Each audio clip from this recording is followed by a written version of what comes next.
안녕하세요. 하리TV 김동준입니다. 오늘은 2017년 9월 19일부터 26일까지 있었던 일본의 오가사와라 제도라는 곳에서 있었던 TDI 제오키 축제를 소개할까 합니다. 지난 영상에서도 설명드렸듯이 TDI 한국 본부에서는 매년 다양한 장소에서 제오키 축제를 진행하고 있습니다. 2017년 행사에서는 TDI 재팬에서 진행을 했었고, 본부장님 저 그리고 막탄의 시올스 다이브 리조트의 권경혁 트레이너가 초대를 받고 참가하였고, 대만의 TDI mem버들도 함께 참가를 하였습니다. 오가사와라 제도는 많은 분들에게 아직은 생소한 다이빙 사이트입니다.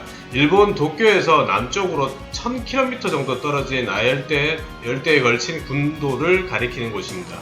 특히 이곳은 2차 세계대전 중에 전략적 요충지여서 실제 물속에서 상당수의 일본 침몰선들을 볼 수가 있습니다. 인구는 약 3,000명 정도이고 대부분 관광업에 종사를 하고 있습니다. 오가사와라를 선택한 이유는 일본에서도 다이빙으로 잘 알려지지 않은 곳이고, 거리가 상당히 멀지만 일본에서 유일무이한 특징을 가진 곳이고 테크니컬 다이빙을 진행할 수 있다고 하여 선택을 하였습니다. 영상에서 보듯이 다양한 수중 생물들을 만날 수가 있는데, 돌고래를 자주 볼 수 있고, 그리고 이제 시즌 때는 흑동고래와 여러 종류의 상어들을 볼 수 있다고 합니다. 동경에서 24시간을 꼬박 배로 이동을 해야 오가사와라로 갈 수 있어서, 원래는 갈 때 올 때 전부 다 이제 객실로 예약을 했었는데, 예약이 잘못돼서 갈 때는 다인실, 올 때는 이제 본부장님하고 3인실을 이제 다 같이 사용을 했습니다.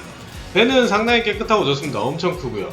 밥도 잘 나오고, 이제 최상층에 휴게실이 있어서 거의 갈 때는 휴게실에서 거의 다 시간을 보냈어요. 밥 먹고 술 먹고 밥 먹고 술 먹고 이렇게 해서 이제 3일차에 저희가 이제 오가사와라에 도착을 했고, 3일차에 이제 오가사와라 숙소에 체크인을 하고 바로 이제 장비를 세팅을 해서 지금 이렇게 체크다이빙을 나왔습니다. 체크다이빙은 항구 앞에 침몰선이 하나 얕은 수심에 있어서 여기서 일단 체크다이빙을 진행을 하였습니다. 수온은 20도 조금 넘게 나오고요. 20도에서 25도 사이가 나오고 시야도 잘 나오는 편입니다. 일단 첫날은 뭐 특이사항 없고, 이제 전부 다 제오키 다이버들이 많아서 장비들을 체크하고, 일본 TDI 재팬에 또 따라온 이제 일본 OC 다이버들도 함께 다이빙을 같이 진행을 하고 있습니다. 관리가 워낙 잘 되어 있는 섬이라 물속, 물밖 모두 아름다운 모습을 잘 간직하고 있었습니다. 스쿠버 다이빙 외에도 낚시와 트레킹을 하러 오는 일본 관광객들도 상당히 많았습니다. 페리는 일주일에 한 편, 게다가 저희가 타고 온 배가 일주일 동안 섬에 대기하고 있다가 다시 그 페리를 타고 다시 돌아가게 됩니다. 여러 개의 섬으로 구성되어 있어서 본 섬 외에 다른 섬으로도 다이빙이 가능합니다. 일정이 충분히 길지는 않아서 육상 관광을 많이 못 해본 것은 지금도 좀 아쉽네요. 첫날 다이빙을 잘 끝내고 근처에 유명한 회 초밥집이 있다고 해서 저녁을 먹으러 다 같이 갔었는데, 식사 중간에 스페셜 사심이라고 저희들에게만 특별히 내어준 회가 있었습니다. 얼른 먹어보라고 해서 먹어보니 약간 닭고기 맛도 나는 게 특이하고 맛있었는데, 먹고 나니 다들 이게 무슨 회냐고 맞춰보라고 하더라고요.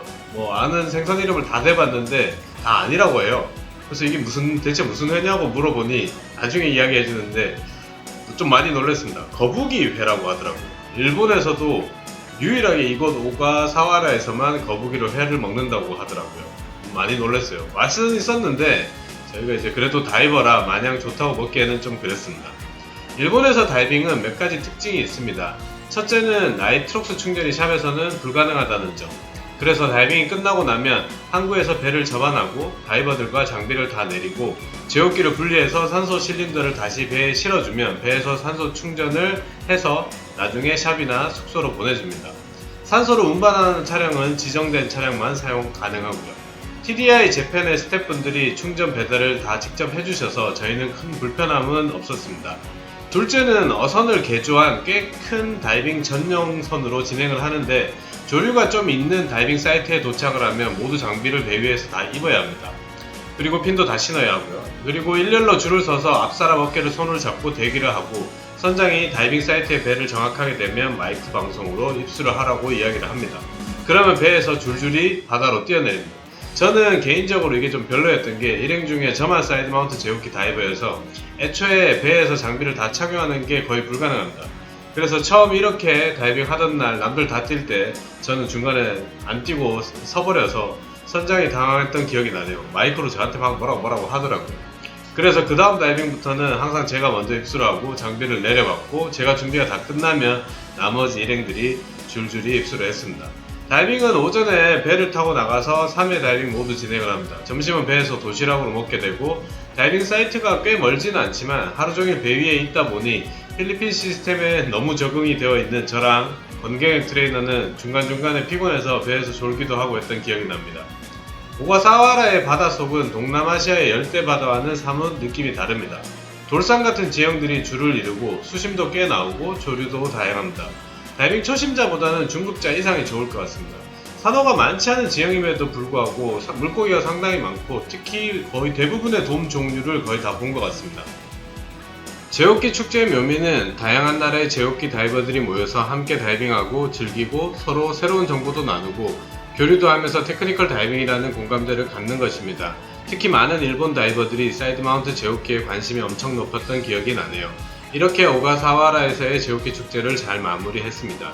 이건 기억에 남는 장면인데 체크아웃하고 페리를 타고 돌아가는데 모든 샵의 직원들이 배를 타고 저렇게 한동안을 따라오면서 손을 흔들어 줍니다. 그리고 배가 하나둘씩 멈추고 직원들이 배 위에서 저렇게 바다로 뛰어내리며 마지막 배웅 인사를 해줍니다. 배를 타고 따라오면서 인사해주는 것도 엄청 정성이었는데 저렇게 뛰어내리기까지 하다니 아직도 기억에 남네요. 테크니컬 다이버 최고의 축제인 제오키 행사에 다음에는 꼭 함께 하셨으면 좋겠습니다. 이상 하리TV 김동준이었습니다. 구독과 좋아요를 꼭 좀 해주세요. 이제는